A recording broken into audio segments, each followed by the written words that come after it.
Some stories are etched into your memory, shaping your understanding of family, loyalty, and forbidden desires. This is one of them, and I can pinpoint the exact moment it began. It started innocently enough, a quiet Saturday evening. My Aunt Sarah had called a few days prior, her guest bathroom faucet incessantly dripping. She confessed her lack of tools and patience, asking if I could swing by. Being her nephew, I readily agreed, expecting a simple repair. I tossed my tools into a box, drove across town, and pulled up to her familiar house. The garden, a bit wilder than I remembered, seemed to mirror her in a way, still beautiful but less manicured, more natural, freer. When she opened the door, this thought resonated even more strongly. She was the same Aunt Sarah who'd baked me cookies and offered comforting hugs, but there was an undeniable shift in her demeanor. Her hair, usually meticulously styled, was loosely tied, strands framing her face, making her appear softer, younger. Her attire caught me off guard. An old casual t-shirt, unremarkable on its own, was paired with a vibrant, shorter skirt I'd never seen her wear. It clung to her curves in a way that stole my breath. For a fleeting moment, she wasn't just my aunt, she was simply a woman, captivating and unexpected. She seemed to notice my gaze, tugging self-consciously at the hem of her skirt. "Oh, this old thing? I just threw it on. Didn't expect company." I chuckled awkwardly, shifting my weight to hide my lingering stare. "No worries, Aunt Sarah. I'll be in and out. Just a quick look at the faucet." She stepped aside, and I carried my toolbox down the familiar hallway. The house smelled of lavender and old wood, a comforting aroma intertwined with her unique, indescribable scent from childhood. Yet, tonight, that comfort was tinged with an unsettling newness. The guest bathroom was small, barely accommodating the sink, a cabinet, and the two of us. I knelt, examining the dripping pipe, wrench in hand. She initially lingered in the doorway, but then stepped in, offering me a towel to prevent spills. That's when everything changed. The confined space meant our shoulders brushed as she leaned in. It was a fleeting, accidental touch, but the heat of her body against mine sent an unexpected jolt through me. I tried to focus, loosen the nut, replace the washer, tighten the pipe, but every movement brought me closer to her. Her skirt grazed my arm. As I reached for a tool, I heard her soft breathing, felt the warmth radiating from her skin. Then our eyes met in the mirror above the sink. Just a second, but it was enough. She held my gaze a moment too long, and something unspoken hung in the air. I cleared my throat, desperate to break the spell. "Hope I actually know what I'm doing here." She offered a small, nervous laugh. "I trust you, Mark. You've certainly grown up." Her words, simple as they were, resonated deeply. "You've grown up, but you've always been handy, or you've always been helpful." This was different. She saw me not as a boy, but as a man. And in that moment, I couldn't help but see her differently, too. When I finally tightened the last screw and wiped my hands on my jeans, she was watching me. Not overtly, but her eyes flicked away too quickly when I looked up. "Looks like it's fixed," I said. She smiled faintly, her fingers toying with her skirt again. "Thank you. I don't know what I'd do without you." Her voice held a note beyond gratitude, something unspoken that tightened my chest. Before I could stop myself, I blurted, "You look really good tonight." Her head snapped up, cheeks coloring. "Don't be silly. It's just an old skirt." But she wasn't angry. She didn't scold me. Instead, a faint, almost secret smile touched her lips, and her eyes held mine just long enough to make my heart race. I left shortly after, but the image of her, smiling with that skirt tugged lightly in her hands, burned into my mind. That night, I lay awake, replaying every detail, the touch of her shoulder, the sound of her laugh, the softening of her eyes when she said I'd grown up. I tried to convince myself it was nothing, that I was imagining things, but when I picked up my phone and typed a simple message, "I've been thinking about today, about you." At one point, she stood to put the kettle away, and as she leaned past me, her hand brushed my shoulder. She didn't pull away immediately. When I finally left, the silence between us at the door was deafening. She looked at me as though she wanted to say something, something final, something binding, but instead she just whispered, "Good night." I walked to my car with my hands shaking, because in that silence we had both admitted more than words ever could. It was the third evening in a row that I found myself driving back to her house. I didn't even bother making excuses anymore, and she didn't ask for them either. This time, when she opened the door, she seemed almost prepared. Her hair was brushed out, falling loosely over her shoulders, and she wore a light sweater that hugged her figure in a way that looked both casual and deliberate. Not too much, not too little, just enough to leave me wondering if she'd chosen it with me in mind. "Come in," she said softly, stepping aside. Her eyes lingered on me for a moment too long, as if weighing the decision she'd already made in letting me in again. We didn't go to the kitchen this time. She led me to the living room where an old lamp cast a soft golden glow over the furniture. A record played quietly in the corner, a slow, almost haunting melody that filled the space between us. She sat on the couch, tucking one leg under herself, and motioned for me to sit beside her. I hesitated, then lowered myself onto the cushion, close enough to feel the warmth radiating from her but not touching. For a while, neither of us spoke. The music carried the silence, wrapping us in it like a secret. I could hear her breathing. Steady, but shallow, as though she was trying to calm something inside her. Finally, she broke the silence. "Do you know what scares me most?" I turned to her, searching her face. "What?"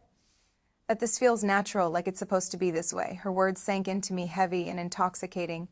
I leaned forward slightly, lowering my voice. "And do you want it to be this way?"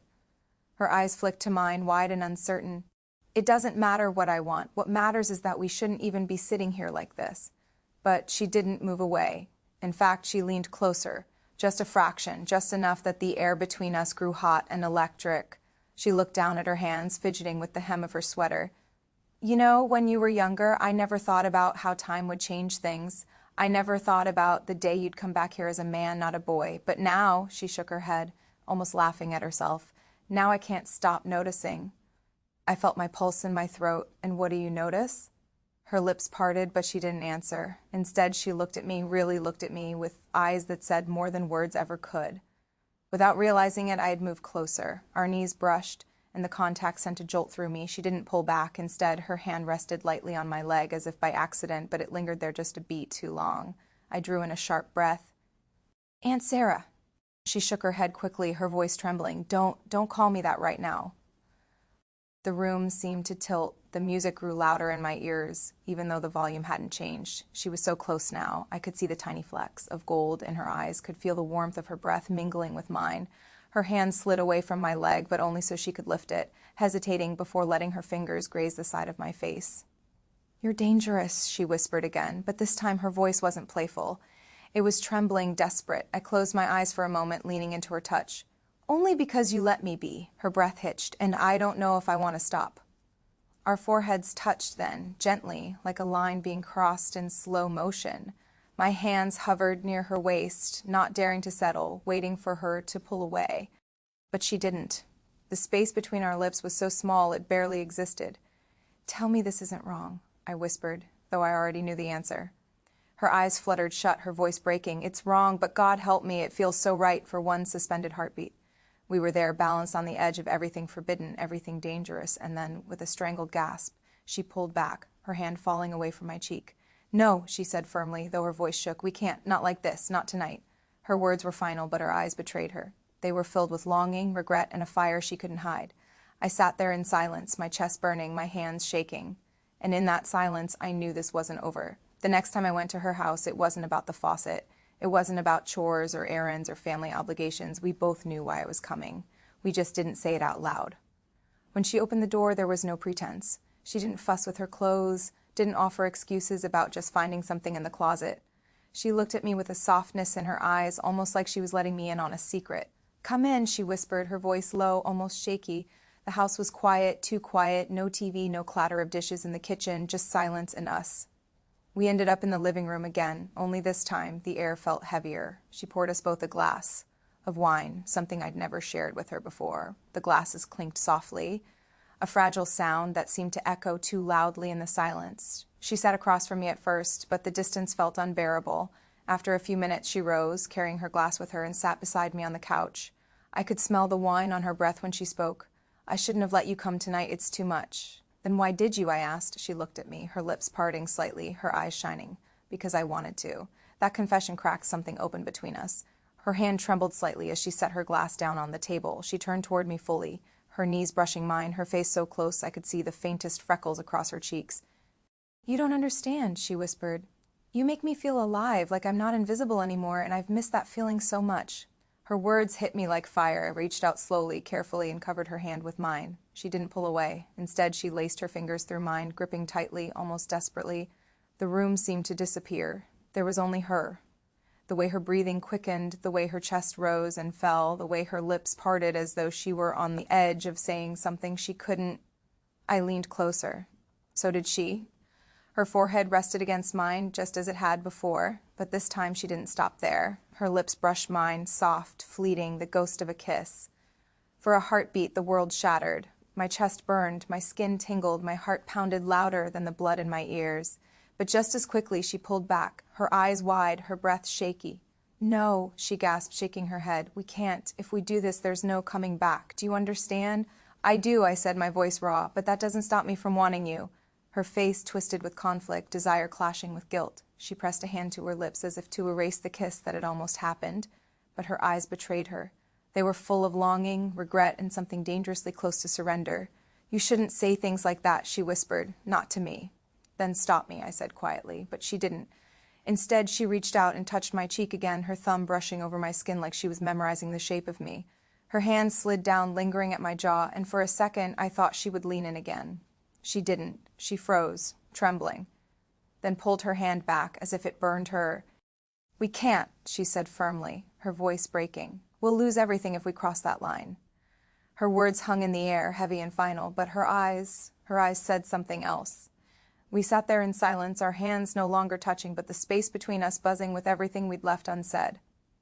After a long time, she stood, smoothing her sweater with trembling hands. "You should go," she whispered. I nodded, though my chest ached.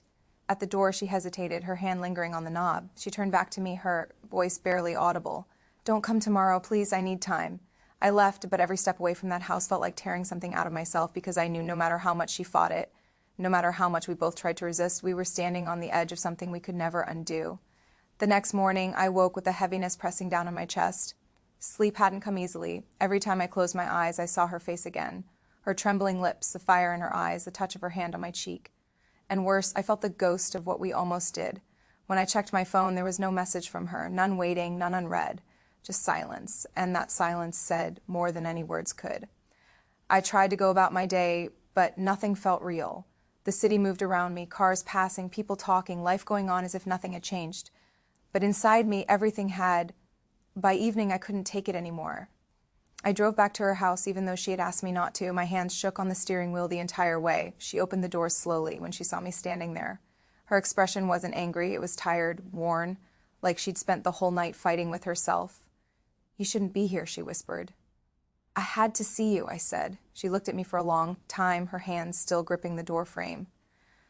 Finally, she stepped aside, letting me in. The house felt different, heavier somehow, like it was holding its breath.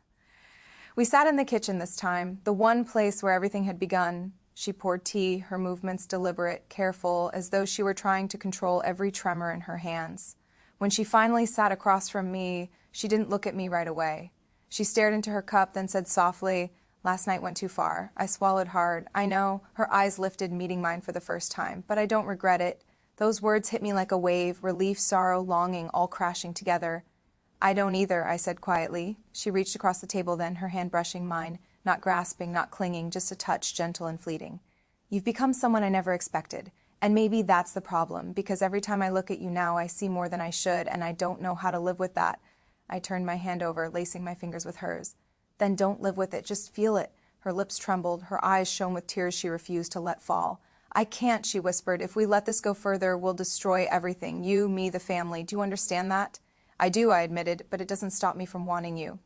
Her hand squeezed mine once firmly, then slipped away. The rest of the evening passed in quiet conversation, but the words we spoke didn't matter.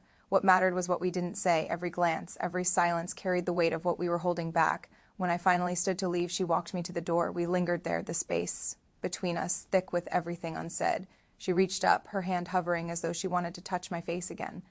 But she stopped herself, letting it fall back to her side.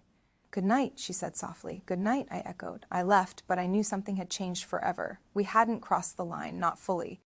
But we had stood at the very edge, our toes hanging over the cliff, the wind of temptation pulling us forward, and once you've stood there, you can never go back to the ground you came from.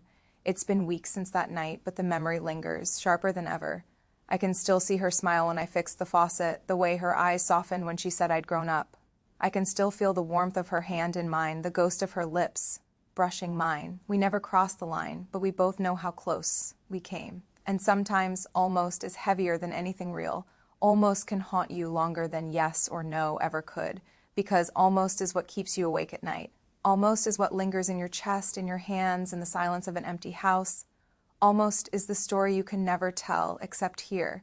And that's what we carry now, her and me, not the life we lived openly, but the secret we keep in silence, bound forever, not by what we did, but by what we almost did. One quiet afternoon, a week after that last fraught encounter, my phone buzzed with an unfamiliar number. It was a picture message. My breath hitched as I opened it. It was a photo of her, taken in what looked like her garden, a soft, inviting smile on her face. She was wearing that vibrant, shorter skirt again, the one that had first captivated me. The caption simply read, "Thinking of you, still." My fingers trembled as I typed a reply. "I'm always thinking of you, Sarah." I waited, my heart pounding, for what felt like an eternity. Then 3 dots appeared, followed by a new message, "Come over tonight, no excuses, no pretending." A wave of relief and exhilaration washed over me, mingling with a potent sense of fear. This was it, the line. We were about to cross it irrevocably. I drove to her house that evening under a sky painted with hues of orange and purple, the kind of dramatic sunset that foreshadows a momentous change. When I reached her door, it was already ajar. Soft music drifted out, a gentle jazz melody. Familiar from my previous visits, she was in the living room, bathed in the warm glow of the lamp. She wore a silk robe, its fabric shimmering softly, hinting at the curves beneath. Her hair was loose, a cascade around her shoulders. She didn't speak, just met my gaze, her eyes dark and luminous, filled with an intoxicating blend of longing and surrender. I walked towards her, every step deliberate, my own heart thrumming. The record player spun, and for a moment, the world outside ceased to exist. Only us and the unspoken weight of our mutual desire. I reached her, and she lifted a trembling hand, placing it on my chest. I covered it with my own, feeling the pulse beneath her skin. "There's no turning back now, Mark," she whispered, her voice a fragile tremor. "I know," I replied, my voice hoarse, "and I don't want to." Her eyes searched mine, a final question, a desperate plea for reassurance. I leaned in gently, slowly, until our foreheads touched. Then, without breaking eye contact, I lowered my head and finally, fully kissed her. It was everything I had imagined and more. A kiss born of weeks of forbidden longing, of unspoken truths, of shared glances and trembling touches. It was soft at first, then deepened, consuming us both. Her hand tightened on my chest, and I felt her body lean into mine. The world spun, but only around us, creating a vibrant, dizzying vortex of sensation and emotion. When we finally broke apart, breathless, she rested her forehead against mine, her eyes still closed. "God help us," she murmured, a soft, satisfied sigh escaping her lips. "God help us both." I held her close, feeling the warmth of her against me, the quiet hum of the jazz music filling the air. We had crossed the line. It was terrifying, exhilarating, and utterly, irrevocably real. The almost was gone, replaced by a profound, undeniable now. And in that moment, in her arms, I knew this was just the beginning of a story I would never forget. A story that now had truly begun.